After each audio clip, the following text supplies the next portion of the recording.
Good afternoon. So can you hear me from the back? Alright, so welcome to this ECE 8823, and this is a special topic class at the graduate level on the topic of the memory device technologies and applications. So I'm your instructor, Shimon Yu, and this is my second time to offer this special topic at Georgia Tech, but I have taught this courses many times. But every time I like to update some of the lecture slides with the latest technology progresses in the last year. So this is the first lecture, and we are going to go through some of the logistics or the administrative issues of this class. And this course has 3 units, 3 credits, and we are meeting here 4:30 to 5:45 Tuesday and Thursday. And this classroom, hopefully we have enough seats for everybody here, because I know the course, the enrollment was full, and then maybe the department increased the size of the class. So hopefully we have seats for everybody. And the course website, you know, is this Canvas system, and we are going to post all the lecture materials and homeworks and exam solutions, for example, then in this Canvas system. And also I would prefer the homework submission is also through the Canvas system by uploading the PDF files. And then something about myself. So my office is across this bridge to this Petit building, or this MRC, Microelectronics Research Center, first floor, 116. And phone number, office phone number, and my email. And we are going to have this office hour Thursday, like 2:30 to 4 p.m. Hopefully this can accommodate most of you. If you have conflict, then you may have to schedule an individual meeting with me through email. So the best way to reach me is to send me an email.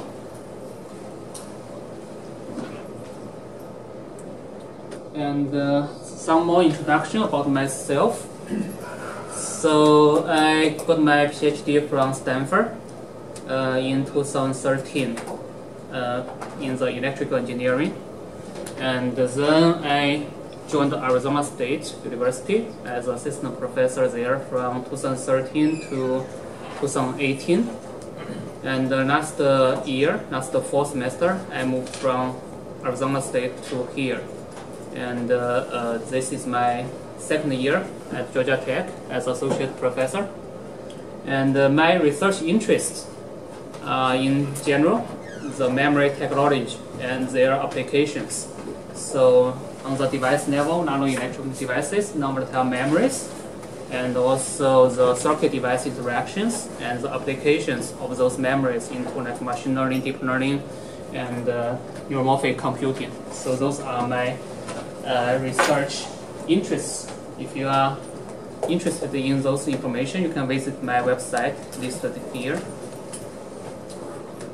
So the course objective for this memory class is listed here. So basically, as part of this course, you are expected to apply the knowledge you learned from this course to analyze the operations of the memory devices. Let's say from the single memory cell to the memory array. At the single memory cell level, you are going to learn the memory's stability, variability, and reliabilities. So those are the issues associated with the single memory bit cell. And then the second step is to apply the knowledge to analyze array level operations for the memory array, because we are going to organize the memories into the arrays. And then we are going to discuss the array and the peripheral circuitry of the array, because you have to support the read and write operations to the memory. So you need the peripheral circuitry to do that. And then you're going to learn the appropriate bias scheme to apply the read or write pulses to the array, and then the timing issue as well. And then you are expected to understand the scaling trend of the mainstream memory technologies, let's say from the industry's perspective. And then you are going to learn the motivation to develop the next generation of the memory technology from what we have today to the future. So this is the objectives. And then this is a graduate level special topic course. So we are going to introduce some of the very advanced technology from the industry. And you are expected to actively read the literature as part of the learning process. That means in your homework, you may be assigned to read some of the research papers, and then you are going to figure out what are the latest technology trend from the industry's perspective, and then you can analyze some of the trends of the memory technologies. So this is the objectives of this course. And then prerequisites. Okay, so I assume that most of you have undergraduate level of the semiconductor devices and the digital circuit design. For example, if you are from the Georgia Tech locally, then it's like the 30-30 or 30-40 kind of undergrad courses. Of course, many of you are from different undergrad background, but if you have similar courses in your undergraduate study, then that should be good. And then graduate level semiconductor devices or digital design courses are recommended. Maybe some of you are taking those courses concurrently in this semester. That's fine. For example, the like this 6450, the Introduction to the Microelectronics Technology. I think that is more like IC fabrication kind of course. And also the 6130, which is advanced VLSI systems. This is like more like the digital design.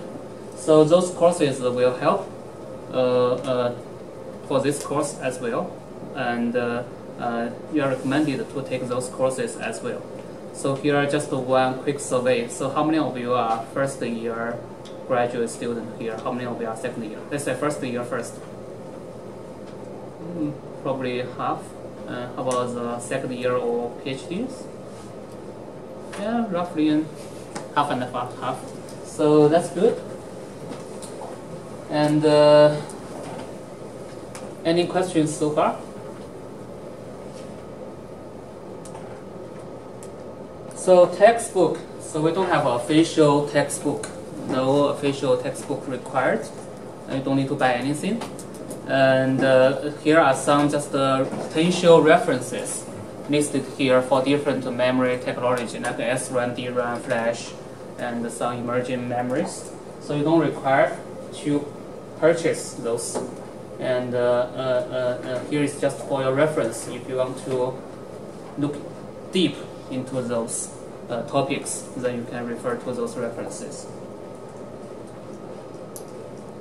So what is most important in this course is the lecture slides. So the lecture slides will have all the materials you need to finish your homework and exam. So this is what you need. And also I will have some, because I will maybe derive something during the lecture, so we'll have marked version of the lecture. I will upload that after the class. So you have a clean version before the class, and then I will draw something, or maybe draw some diagram and using the PowerPoint, and then later I will save that as a marked version of the lecture slides, and then you can review that after class. Okay.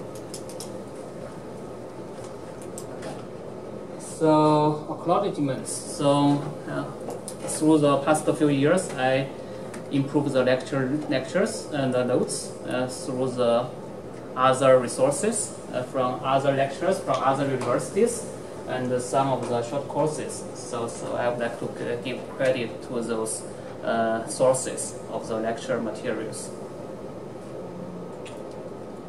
Okay, so this is what you care about, I think.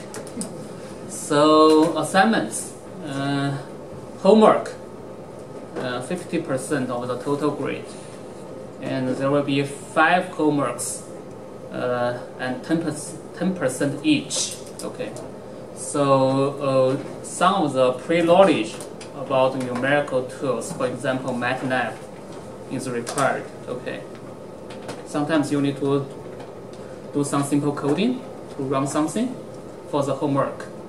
So of course there will be some hand calculation questions, but sometimes you need to write some script to do some numerical calculations for the homework. So I expect that you will do that. MATLAB is just an example. You can do any kind of those numerical simulations from other tools as well.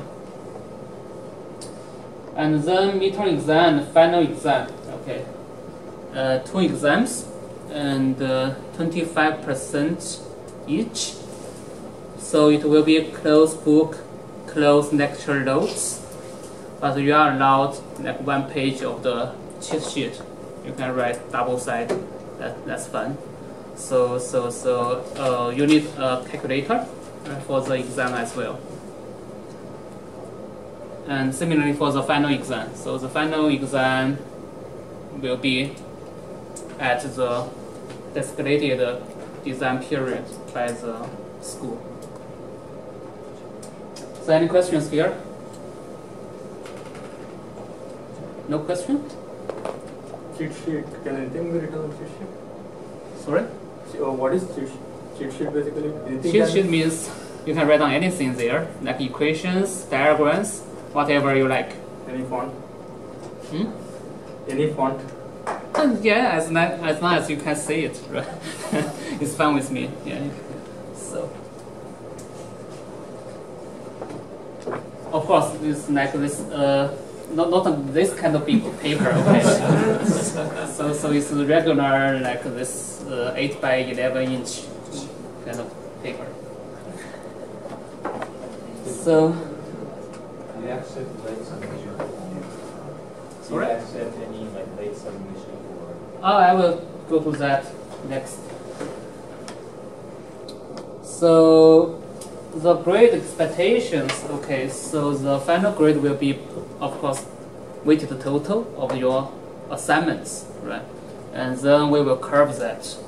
So according to the distribution. So probably the cutoff between A and B will be set as a median of the distribution. Of course, this is not guaranteed. Okay, I can adjust that at the end of the semester, but this is give you some ideas.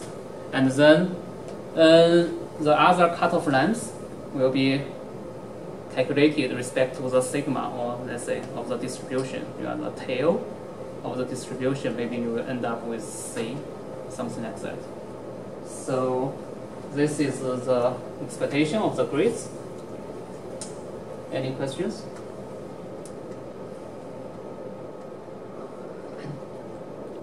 What is the distribution? What do you adjust it to? So I don't adjust the distribution. I basically will set the cutoff line of, according to the distribution, like what is A, B, C. So yeah, I will not really move the distribution. I will look at the distribution and then set the cutoff lines. But if you are in the, let's say, above the median, maybe you are fine for the A region.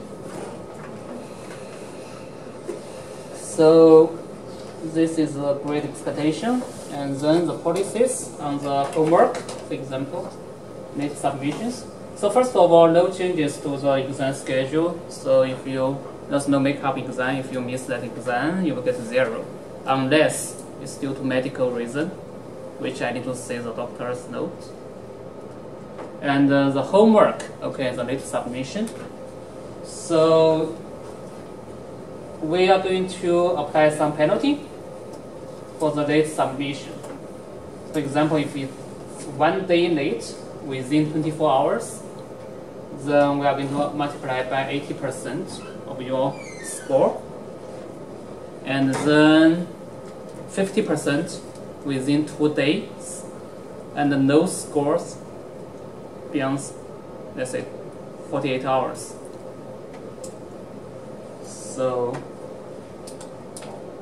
this is the late submission policy, and you are going to submit homework in the electronic scanned version by uploading the PDF files to the Canvas system.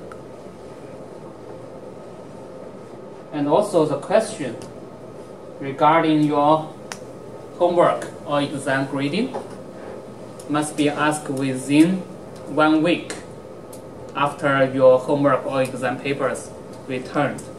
Okay, so if you have questions on your grading, you need to ask right away, instead of, let's say, at the end of the semester, then you come to my office and ask, can I get 1 more point in the first homework? Then that will not be accepted. Okay.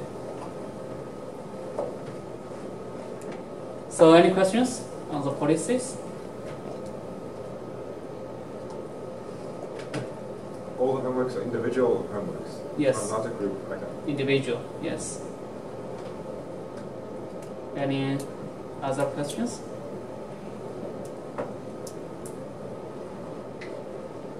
So here is one seat, if you want to. But it's kind of, yeah, move a little bit.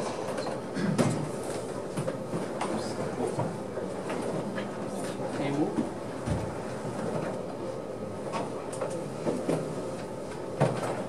Okay, so related courses, and I think this 6130 advanced VLI system, I think in that course, the SRAM and DRAM circuit design are also briefly covered there, but not in great details. So in this course, we are going to really look into the details of the memory design.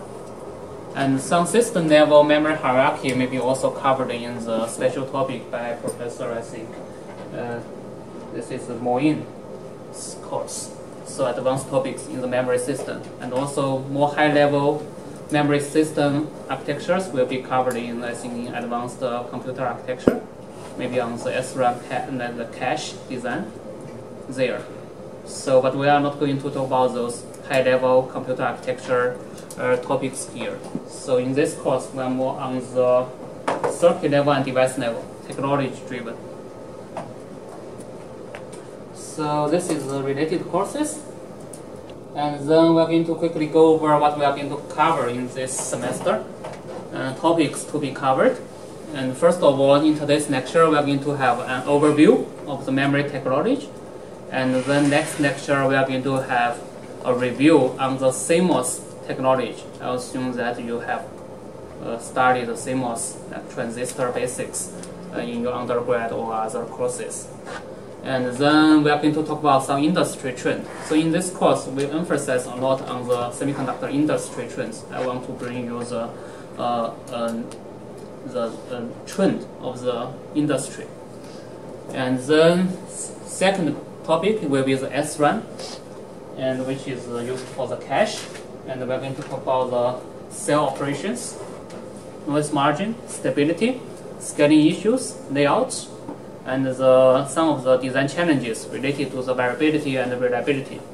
And then we are going to talk about the recent trends, that is the FinFET based design, because industry already switched from bulk planar transistor to FinFET at 14 or 16 nanometer, and today we have like 7 nanometer, 5 nanometer. So it's all related to this FinFET technology. And then the second memory, we are going to talk about the DRAM. And again, start with the cell operation, and then we are going to talk about the fabrication technology for the DRAM structure layout. And then at the very end of the DRAM, we are going to talk about the recent trends of the industry, which is the 3D DRAM, the high bandwidth memory, use the TSV technology, the through silicon via technology, to stack DRAM vertically. And then flash memory. So this is non-volatile memory for your SSD. And we're going to talk about the device physics for the flash. And then there are two kinds of flash, NAND or low architecture. We're going to talk about the differences in between. But mostly today we have the NAND flash. And then we're going to talk about the reliability issues and scaling trends for the flash memory. And the recent trends from the industry is the 3D vertical NAND. And we're going to talk about that in this course in more details.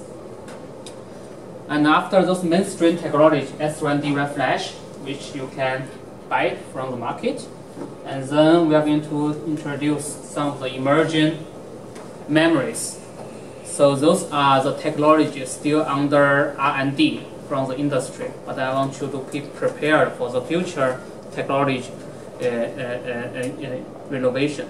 So here, emerging memories, we are going to talk about the generic corresponding array architecture for the emerging memories, and then we are going to break down into three technology here. The first one is the RRAM, resistive random access memory. Second one is phase change memory.